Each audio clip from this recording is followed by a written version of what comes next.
fancy intro music. Yeah! Woohoo! Welcome back to the channel, Star Trek Fleet Command fans, and today I want to fill you in on some of the stuff that's happened this past week. And sorry for the video coming a little bit later today. I actually just started a few hours ago because I got sidetracked. I've actually been working on my card game that many of you have encouraged me to finish making after all this time. So working on that and then just kind of got by. But besides that, a lot has happened in the past week, but a lot happened like in the background. And I wanted today to talk about some of those things, like the new artifacts that got added in, the new different, primes, and just kind of the news posts that never got announced anywhere. So opportunity for us to go through those notes, right? And to discuss that, because it's always going to be informed in the game. Like, you want to know what's going on. And sometimes you don't get that from the official channels, and that's why you come over here to Rev Deuce's channel. So good to see everybody. All right, rotate the screen. Release 70.2. Now, one weird thing about this is they actually made a couple like updates in the background they don't talk about here, like bug fixes, security updates, which are good things.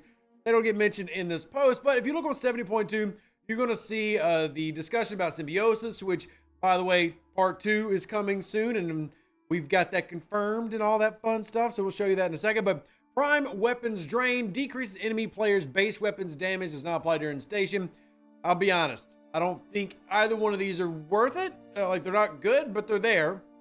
And then there's your prime shearing boost, increases the Borg cube cutting beam's charge by 1, allowing it to hold an additional charge and increase base cost efficiency for the cutting beam by 75%. So yeah, you can now hold 3 charges, and it's even cheaper to do. But I mean, it still has the timer, creating players. It still has the tax for punching up with it. But those were 2 of the things in that one. But more things have actually come out, and it was good to see some of this get popped. Like, I actually like the additions to the artifact gallery, with the caveat of I need to see what the free-to-play path of these things is going to be, because I like them, and I've always said I really love artifacts in Star Trek Fleet Command. I'm actually curious if y'all are of the same mind as me. The reason I love them is they're one of the few things that tend to be very lore accurate, and I've always really enjoyed that. In fact, if we jump back to the actual game just for a second, I promise we'll come back to the notes, but I do kind of want to highlight, because I always feel like it's important for us as players to highlight things we like, so that they do more of them, right? And I personally love when there's more Star Trek themed things in the game. And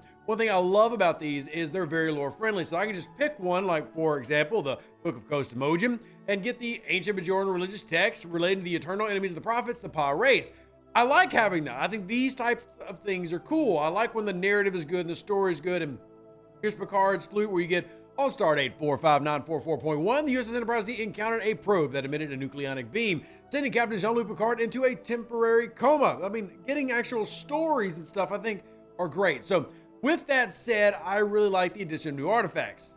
Other parts said I'll need to be able to source them. So here's the new epics. There's 2 new epics. We have the Glaven, which is increasing base isolytic damage for all ships at 7%, then up to 60%, which obviously big boost. I said when Isolated came out, expect to see up and away on those numbers at some point. Isolated damage is useful in every situation. The more you have, the better. More is more. It's kind of one of my shticks, so won't argue that. You have the classic tricorder, increasing the base cost efficiency of basic and Sigma resources, and 4-star through 6-star materials when upgrading buildings. That's a pretty nice little buildings upgrade one. So all commanders want to improve their stations. This artifact makes it easier to do so. They give like little descriptions of what these do, which I guess is cute. All right, 3 new rare artifacts. You get the classic phaser, which is giving you more apex barrier when the enemy ship has hull breach. 250 up to 1,000. It's okay. I mean, again, how we end up getting these one day for everybody else, because these are pay-centric early on, just letting y'all know. But I do like artifacts, so we'll see how that ends up going. Obviously, all the artifacts we have now have been started to get sampled and sourced, etc. And sometimes it just takes a little time, but we'll see. Airport Giorgio's sword increases the apex barrier when your ship is burning. And then, as you can tell, Sarak's Vulcan necklace following the same suit. This one with morale, they all max out about the same. All right, so we got some uncommons. We got the Zaltanach clock, which is increasing research cost efficiency for the following special currencies: Culver particles, subspace transceivers, synthetic ion, regal geodes, iridium isotopes, and circuitry fragments. So it's basically all your recent specialty ships now have an artifact for efficiency. I mean, yeah, cool. So it's Cerritos, Defiant, Mantis, Monavine, Titan A, and Voyager. Surprised that the Borg cube didn't get thrown in there, but is what it is. Then you have the Zalconian storage capsule, increasing max cargo, maxing out at 200%. It's kind of I mean, whatever. I mean, if you got it, cool. And then finally, Geordi's visor, which again, I love lore in the game. And I want this just because I grew up as a huge Next Generation fan. So I kind of tend to lean towards that type of lore stuff. But here's where you are. Increases base construction speed for buildings, maxing out at 200%. So yeah, these are good. It's just, we need a way to get them. And as you can see, these new artifacts are currently available in the store.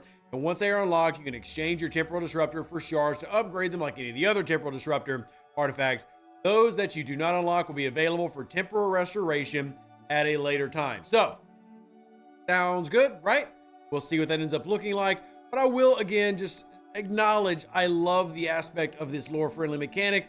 As always, I'm going to be like, I don't want to just invest money for individual ones, but still like to have more, want to get them, etc. I think it's really neat. So, this is a mixed bag for me. Like, I want to make sure y'all know these are happening, what the path is going to be, but I don't have any way to show you except for this. So I'm excited because lore, but at the same time, like, I'm not going to go spend $100 on these, $50 for the rares, $20 for the uncommons. Like, I want them. I don't want them that badly. So I don't want them that badly. But you could maybe get really excited, for example, about the tricorder and decide that you want that because of this one right here for doing building upgrades. Whatever it ends up being that floats your boat, enjoy. But there's one more thing that we need to cover, and that is about the officer spotlight, just because I thought it was interesting that they mentioned this. This first paragraph I wanted y'all to read. So, Commanders, we are pleased to introduce the intrepid treasure hunter officers of the Symbiosis arc. These Star Trek Fleet Command original characters are the reluctant protagonists who find themselves at the center of a multiversal catastrophe. Though they'd much rather be doing their regular jobs of liberating rare and valuable objects from owners who don't fully appreciate their resale value. Again, kind of plugging in the artifacts theme, so there is a theme. Events have conspired to place these Symbiosis officers in a unique position to save the multiverse. Anyway, so we already know about Deuce Ra. I just did a video on her, as well as Toli. We've been talking about. Hopefully I have him at the end of the month. We can kind of show you that. So he is a Deltan, a species first introduced in Star Trek the Motion Picture. I did want to mention that. I like to give credit when there are things that are actually references to Star Trek and, you know, making sense. So we actually have a Cardassian. We actually are going to a race not as commonly known. But I appreciate the attempt at getting into lore. I'm trying to find positives for paywall stuff. But truly, I do think it's good. And as it talks about the rest of the crew will be coming in part 2, which I just wanted to read into some words real quick. When it says the rest of, and then part 2, that seems to tell me it's a 2-part arc, right? Right? Would that be a logical assumption? Which would leave us October, November, December, 3 months to wrap up the year. And that would seem to line in with the Christmas event store. So we'll see how things go. But that would seem to read as this goes 2 months. We'll see how long it goes, but it gives you some recommendations. Now, I've been talking about these when people have been asking, okay, what do I use the new crew with? I definitely mentioned this one at the very top. Deuce Ra, Toli, DeMarco. Then you can have another good one with Janeway there. Some people might even mix in Benjamin Sisko. Personally, I wouldn't be taking my best Armada crews and missing and matching them because I tend to run a lot of these solo Armadas. So clearly I need 3 Armada crews to do that. But you could, you know, just run like these first sets. You could even, if you're going against Chimeras, maybe you want to decide on how you would use Nesmith, if you use Nesmith at all. And then you can also just go full loot ability, which is this one right here. Deuce Ra, Toli, and 5 of 11. So as they add more officers next month, be very curious to see if that adapts or changes at all. Right? So good recommendations. And I think these are good articles. You know, I'm giving them a little bit of grief for things being paywalled, and I think that's a fair thing to do as a content creator. But at the same time, there's some neat stuff in terms of lore. I like seeing more of that. I'm very curious to see how these next set of officers rolls out, and I'm more than excited to hopefully find some type of path for these, because I've always said artifacts are one of my favorite things they've added to the game in the past couple years. But I'm also a really diehard Trekkie, so I actually will go do Formation Armadas just to get more artifact pieces. Not everybody has to have the same level of excitement as Rev. Just telling you something that I like in the game. It's more things for me to hunt after, and thankfully I still have plenty of artifacts to go after that I haven't unlocked that are just like temporal and stuff, so it's not like I'm in a hurry. But anyway, those are the pieces of news that you might not have been aware of in Star Trek Fleet Command, because, well, I don't think any of those articles got posted, but I wanted to keep y'all updated, let y'all know how things are rolling out. You know, the patch notes were basically kind of like, hey, these things are for sale. Hopefully we'll get access to these later on.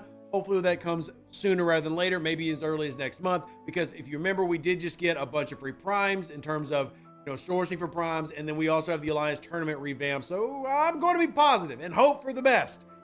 because that's kind of what we have to do. But we'll see what happens, and we'll report it based on that. I just wanted y'all to know. And live long and plunder. Stay safe for the Space Cowboys. Deuces, that's me. Catch you on the next Star Trek Fleeking Man video. Have a great day. Have a wonderful day. And let me know if there's anything I can do for you. An even better outro than the intro. For the Empire and glory to your house.